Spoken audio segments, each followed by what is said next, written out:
Hey guys, this is Alex from A&R Design, and we've had a lot of questions about our shop SLR104UR factory SBR from Arsenal. This was an SBR picked up 6 or 7 years ago. It's in 545. It is a factory SBR. I kept it pretty factory stock, factory handguard, Ultimac top rail, where back in the day I did mount the Unity Fusion.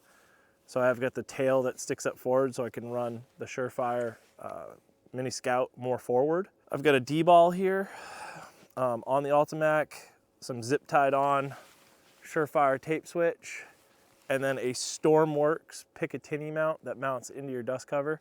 So you have to drill in through your dust cover and screw your Stormworks Picatinny mount to your dust cover to mount your aim point.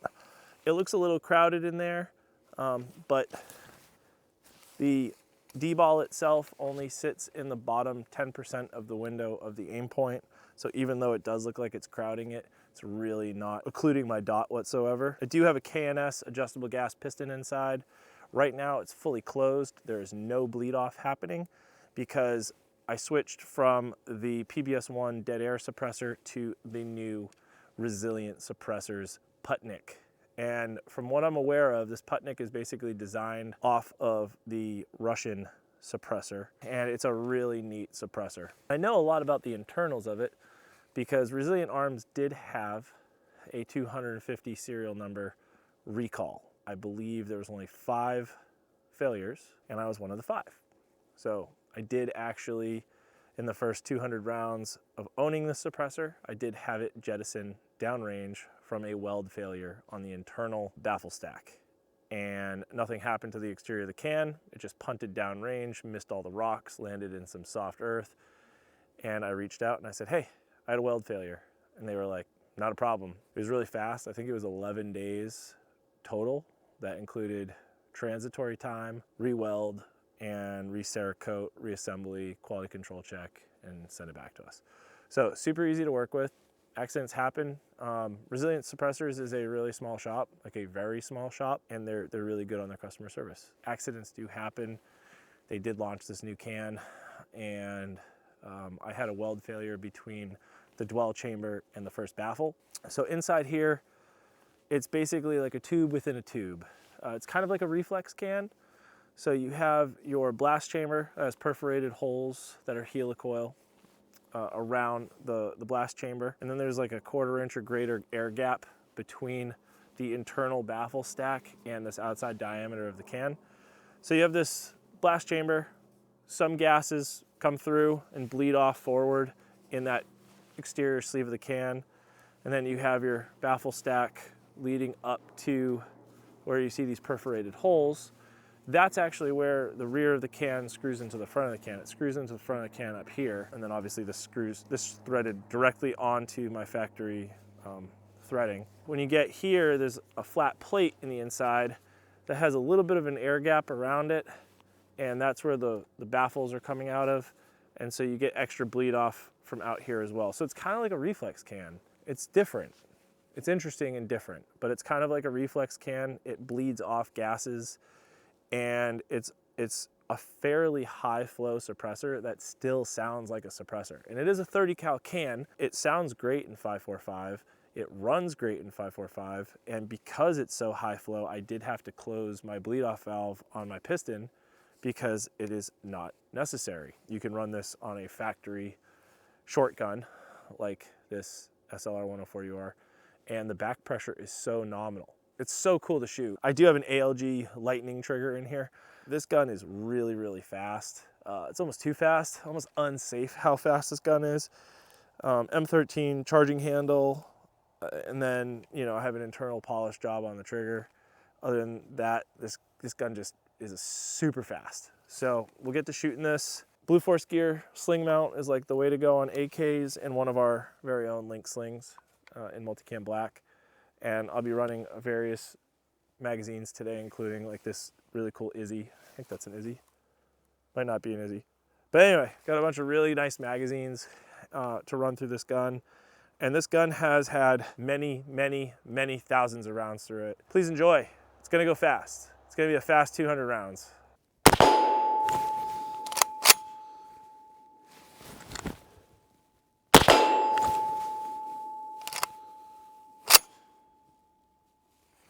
Might have to warm the gun up.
Blew up again.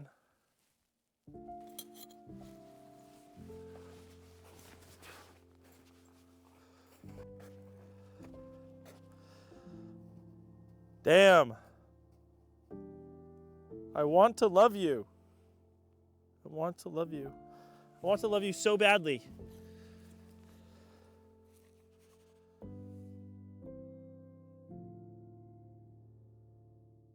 One eternity later.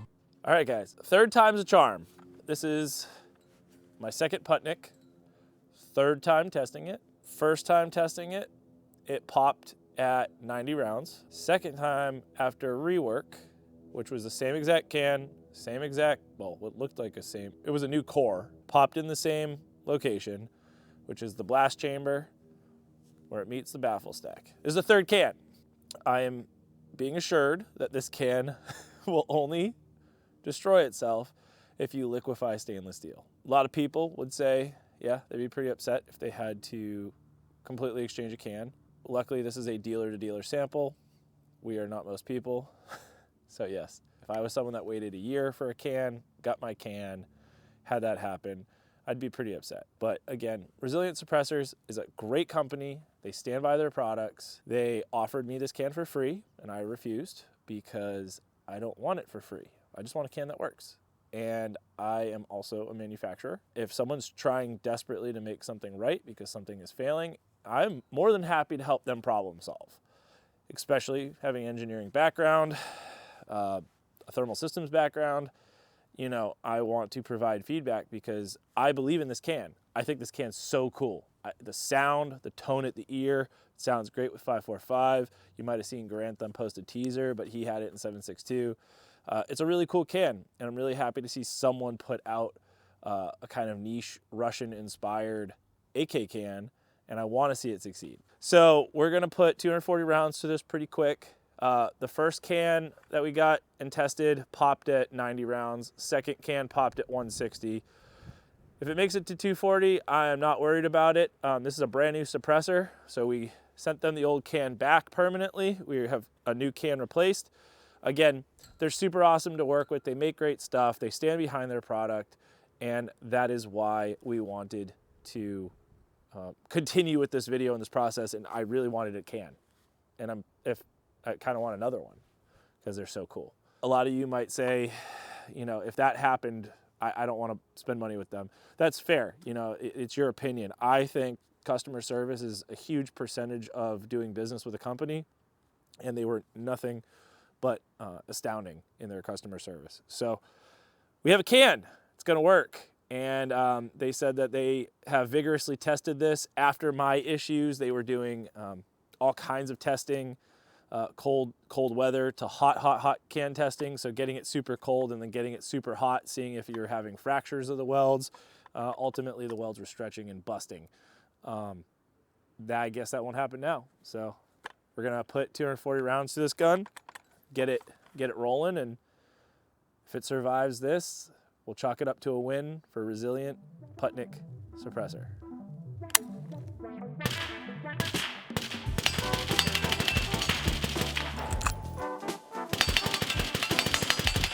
Love the sound. I think I'm gonna run this gun in my next match because it's so soft shooting.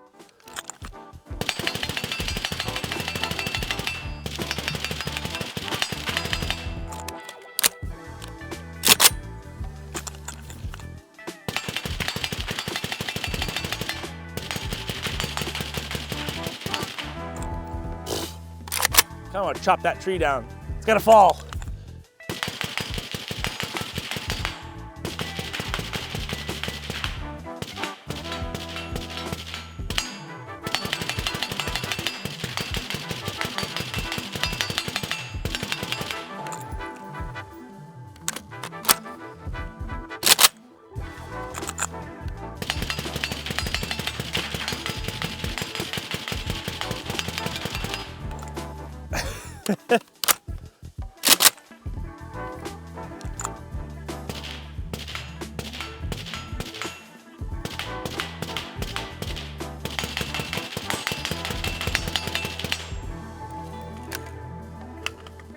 This gun's stupid.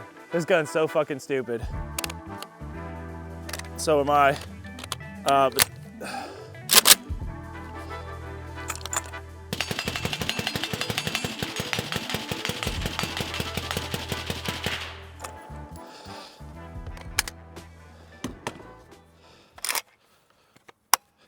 we could chalk that up to essentially full auto. Like that was, we just hammered the shit out of that. That is the most rounds through this can. Last time, the can at this point was making like icy, tingly, twinkling sounds, like, and you're like, you could hear the welds stretching. You know, it's silent. We have a silent can. It just survived 240, essentially full auto. Resilient, you have redeemed yourself.